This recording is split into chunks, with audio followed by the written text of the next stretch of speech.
रही है, कंचना जी की बात से ऐसा लग रहा है, कंचना जी आप इसे फर्जी रिपोर्ट कह रही हैं, आपको लगता है ये रिपोर्ट फर्जी है? एक पहला डायरेक्ट क्वेश्चन, फर्जी रिपोर्ट है क्या ये? एक मिनट, मैं आप क्योंकि मुस्लिमों की जनसंख्या बढ़ी है ना, और कंचना जी की मजबूरी है। वो बोल रही है, रुक जाइए शिवम, शिवम भैया, एक 2019 का पोस्ट है जब इलेक्शन चल रहा था, आपका आरएसएस का जो एकता, हिंदू एकता जो मंच है ना, उस पर एक प्रोपेगेंडा चला था, और वो प्रोपेगेंडा मैं लेकर आई हूँ। उस पर लिखा था हम कुछ सालों तक होली दिवाली मना लें, क्योंकि जनसंख्या ऐसी बढ़ रही है कि 2030 तक कोई मुस्लिम प्राइम मिनिस्टर होगा। ये 2019 में चलाया था आप लोगों ने, और अभी 2024 में क्या चल रहा है? एक फर्जी आंकड़ा आ गया। अरे भैया किससे वेरीफाई कराओगे? सर्वे कराने के लिए कोरोना नहीं था, सर्वे कराने के लिए कोरोना नहीं था, लेकिन गणना कराने के लिए कोरोना आ गया। इलेक्शन इतना बड़ा देश में चल रहा है, लेकिन गणना कराने के लिए कोरोना आ गया। अरे क्या बात करते हैं आप लोग? अरे कोई मुद्दा नहीं है तो हार मान लीजिए, क्यों फर्जी आंकड़े लेकर आते हो आप लोग? जनसंख्या नियंत्रण कानून होना चाहिए। गरीबी रेखा से बाहर निकले, कैसे सर्वे कराया आपने सर्वे कराया ना, वो कैसे कराया आपने? और गणना कराने में दिक्कत हो गई, और जब ये गणना होगा, जब आएगा आंकड़ा सामने और आपका ये फर्जी निकलेगा, तब आप पर होगी। आप कह रही है फर्जी रिपोर्ट है, आप देश को फर्जी रिपोर्ट है, आपके पास इलेक्शन मुद्दा नहीं है, तो आप हिंदुस्तान और पाकिस्तान और हिंदू और मुस्लिम कराना चाह रहे हो। अरे किस स्तर तक गिर गए हो भैया, घुसपैठिया। कंचना जी एक बात बताइए, कंचना जी एक बात बताइए, जब रिपोर्ट आती है तो रिपोर्ट में डेटा होता है, रिपोर्ट प्रधानमंत्री की आर्थिक सलाहकार परिषद की रिपोर्ट है।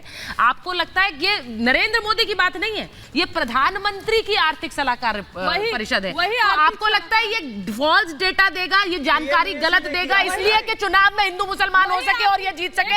सर मैम, ये डेटा जो है ये ऐसे ही पब्लिश नहीं होता है। अगर वो डेटा दिया जा रहा है इसमें सुचरिता जी 10 सेकंड लीजिए। वही आर्थिक सलाहकार जिसको आप कोट कर रही हैं, वही आर्थिक सलाहकार एक आर्टिकल लिखते हैं कि संविधान को खत्म करना चाहिए या बदलना चाहिए, वही आर्थिक सलाहकार। और प्राइम मिनिस्टर क्या कहते हैं?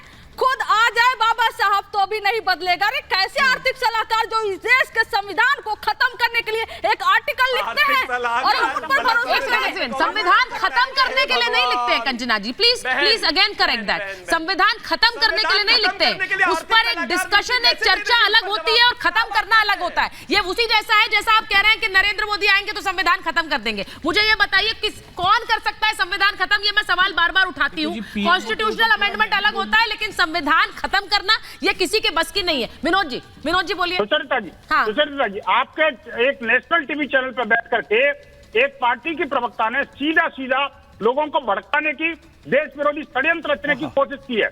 मैं सीधा कहता हूं उनको माफी मांगनी चाहिए। क्या आखिरकार किसने बोले? या तो नाम बताएं कि किसने कहा कि संविधान खत्म कर देंगे। अच्छा, और नहीं तो उसके बाद माफी मांगे। बेचारे पढ़ते नहीं है। अरुण गोविल अभी वो बोली है आपके जो राजस्थान के उप मुख्यमंत्री हैं। अरे कहाँ का संविधान खत्म कर देंगे? आपने कहा आर्थिक सलाहकार परिषद ने बोला है, आपने कहा आर्थिक सलाहकार परिषद ने बोला है, गलत बोल रहे हैं आप। क्योंकि हमें संविधान बदलने में आपने कार्रवाई नहीं की, आपने कार्रवाई नहीं की, माफी मांगिए, आपने कार्रवाई की मांग की, लेकिन माफी मांगे। दर्जनों लोग बोल रहे थे कि संविधान बदलना इसलिए 400 सीट चाहिए, आपने उन पर कार्रवाई क्यों नहीं की? आपने उनको टिकट दिया, आपने उनको चुनाव में लड़ाया, आपने उनके लिए प्रचार किया, ये क्या बात है भाई? आपने एक्शन क्यों नहीं लिया? सरकार से मांगेंगे लेकिन सरकार से नहीं इकोनॉमिक सलाहकार जो होते हैं वो तक आर्टिकल लिख देते हैं। 2015 में मोहन भागवत जी जब बिहार में कहते हैं बहुत गलत बात कर आपने, बहुत गंभीर बात होनी चाहिए, और जो आरक्षण है जाति आधारित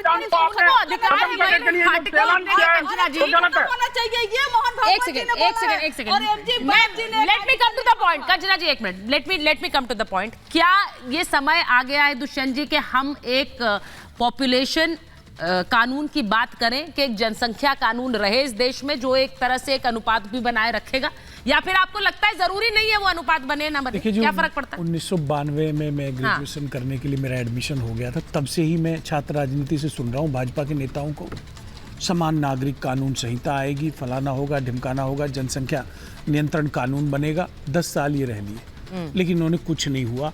3 चरण के चुनाव में जब पिछड़ गए हैं तो ये सारी बातें कर रहे हैं। लेकिन पीएमओ का आपने बड़ा अच्छा मुद्दा उठाया कि भाई ये पीएमओ की सलाहकार परिषद की रिपोर्ट है।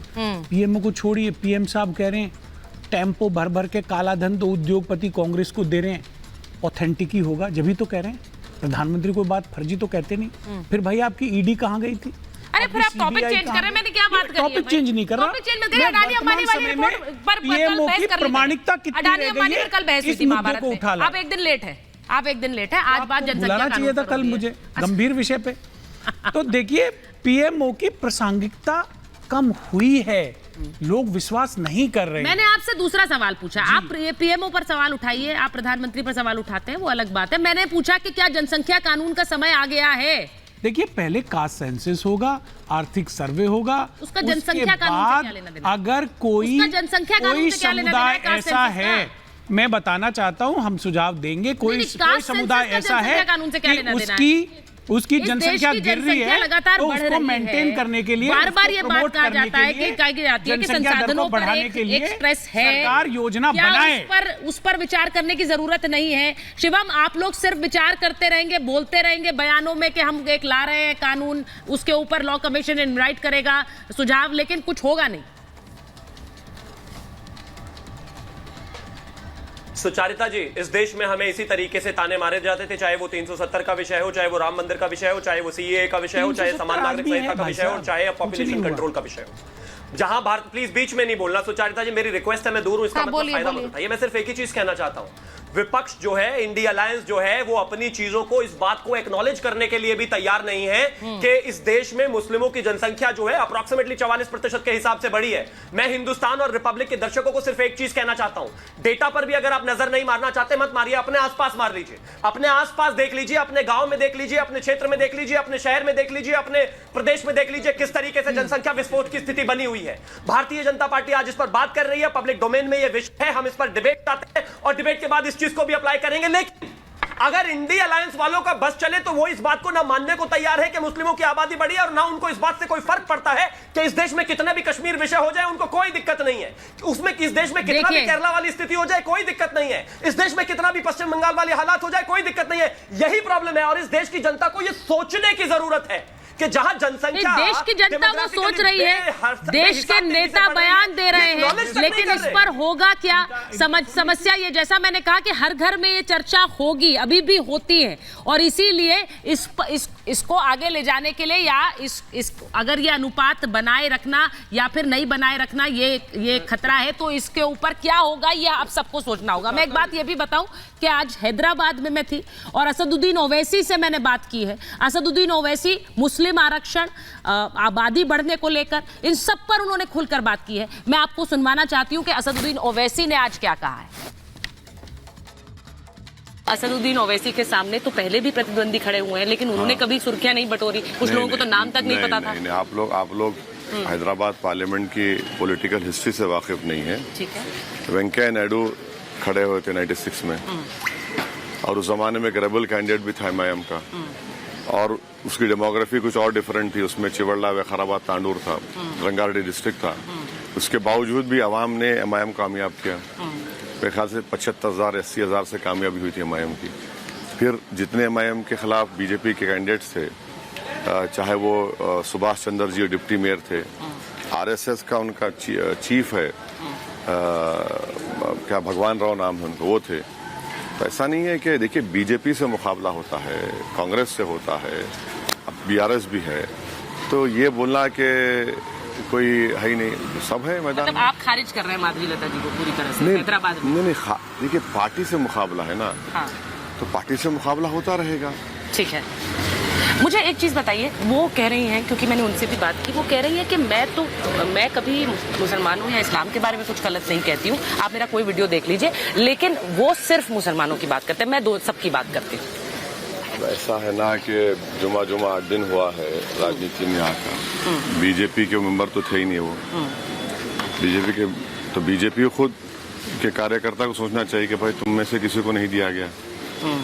दूसरा ये है कि हमारे पास पुराना पुल एक डिवीजन है म्यूनसिपल, वहाँ पर राजमोहन 4थी मरतबा कॉर्पोरेटर है, और पिछले म्यूनसिपल इलेक्शन चुनाव में अमित शाह कर कैंपेन किए थे वहाँ पर, तब भी राजमोहन जीत गया। मतलब आप भी उन पर नजर बनाए हुए हैं? हाँ? आप भी उन पर नजर बनाए हुए हैं, कंटेस्टेंट हैं वो आपके सामने। हमारे पास जो है ना, हम सब पे नजर रखते हैं, लोगों को दिखता है कि नजर नहीं रखते, सब पे नजर रखते हैं। बल्कि हमको लोग आके ये भी बोल देते हैं कि साहब इस घर में क्या हो रहा है। हाँ। नवनीत राणा कल आई और उन्होंने वो 15 मिनट वाले वीडियो पर बोला कि 15 सेकंड अगर आप हटा दो तो हम बता देंगे। तो हटा दीजिए ना, दिखा दीजिए हमको क्या करेंगे आप। चलिए हटाइए, मोदी जी को बोलिए चलिए 15 सेकंड हटा के देखिए क्या करेंगे आप। इखलाक कर देंगे मुझे, पीलू खान कर देंगे, मुख्तार कर देंगे, या क्या बोलते हैं उनको जो मारे गए उन्होंने, अतीक कर देंगे। क्या करेंगे, कर दीजिए ना, कौन रोक रहा है आपको। अरे भाई 15 सेकंड आप उनको बोलिए कि मैं आ जाता हूँ, 1 घंटा ठहर जाता हूँ, कर दीजिए जो करना है। हम मौत से डरने वाले नहीं है। वो उस वीडियो के रिएक्शन अरे क्या रे, छोड़िए ना। हाँ। कोर्ट से फैसला हो चुका है। हाँ। अब वो खुद ही अपनी सीट नहीं बचा पा रहे वहाँ पर। आपको लग रहा है वो हार रही हैं? इंशाल्लाह हारे वो। मैं उस संविधान वाली बात पर आऊंगी क्योंकि उस बात को बार बार उठाया जा रहा है। प्रधानमंत्री ने अपनी सभा से कहा कि अगर बाबा साहेब अम्बेडकर भी आ जाए तो भी संविधान नहीं बदल सकता। उससे बड़ी चीज क्या हो सकती है? आपको अम्बेडकर साहब से मोहब्बत ही कहाँ है? अगर बाबा साहब से मोहब्बत होती है आपको तो आप EWS रिजर्वेशन देते ही नहीं आप। अगर बाबा साहब से मोहब्बत होती है आपको अम्बेडकर साहब से तो आप 50% लिमिट को क्रॉस कर देते।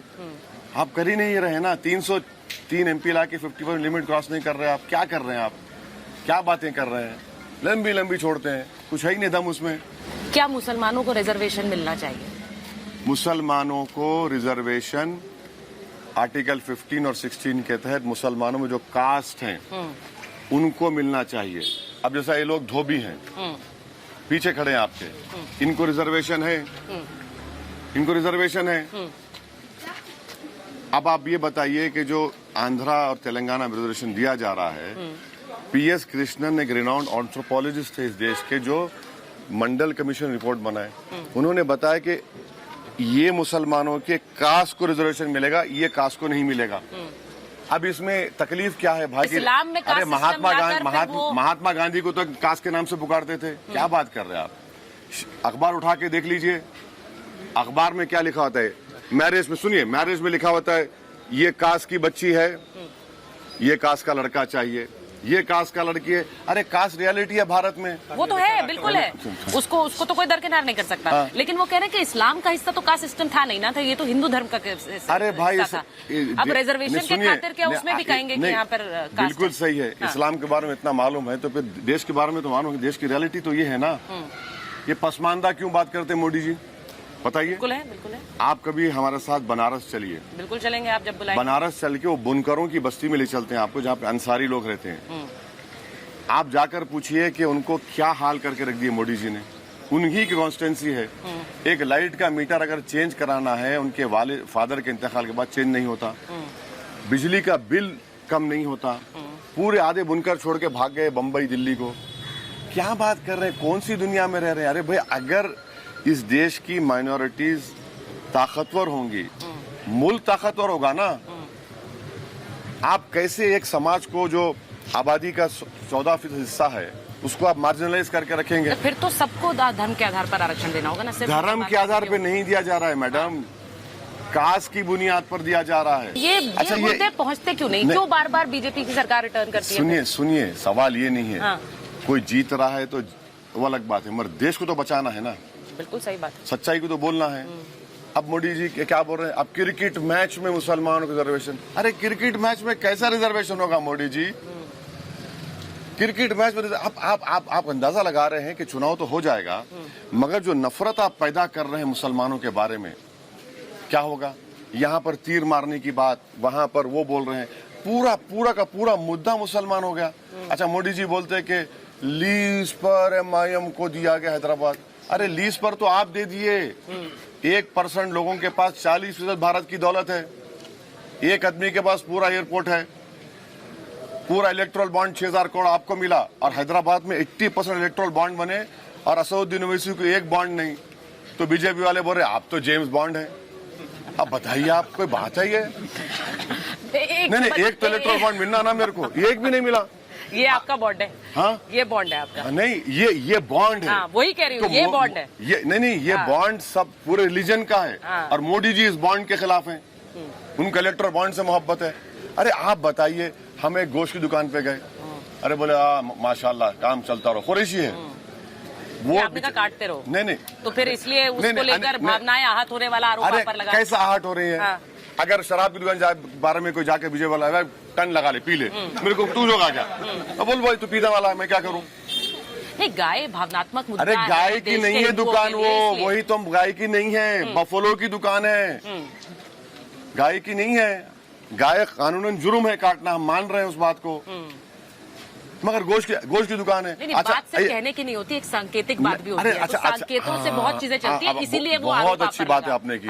मोदी जी ने 10 करोड़ का बॉन्ड लिया एक बीफ कंपनी से, वहाँ बीफ जिंदाबाद, और असउद्दीन ओवैसी गरीब की दुकान पे गया। वो बीफ कौन सी है ये भी तो बताइए, वो काऊ नहीं है, वो भी बफेलो है, ये क्यों नहीं बताते आप? ये भी तो बताइए। बीफ है ना, आप अपने टाइम पे आप कहते हैं बफेलो है, उनके टाइम पे आप ये छुपा जाते हैं। बीफ है ना, बीफ है ना, बीफ से लेंगे आप, और हम एक बीफ की दुकान तो फिर आपका वाला भी बीफ है, तो दोनों को जिंदाबाद बोलिए, फिर दोनों जिंदाबाद बोलिए ना। वहां से 10 करोड़ रुपए लेंगे और एक बेचारा 15-14 घंटे काम करे 500 रुपए ले जाता, आपको तकलीफ है उससे? हिंदू भाइयों में कथिक है, कथिक लोगों का कारोबार करते। क्या हो रहा है भाई? आप इनको ही बंद कराने की बात करते हैं, तो ये चलिए खत्म। असदुद्दीन ओवैसी साहब, बहुत बहुत धन्यवाद आपका समय देने के लिए।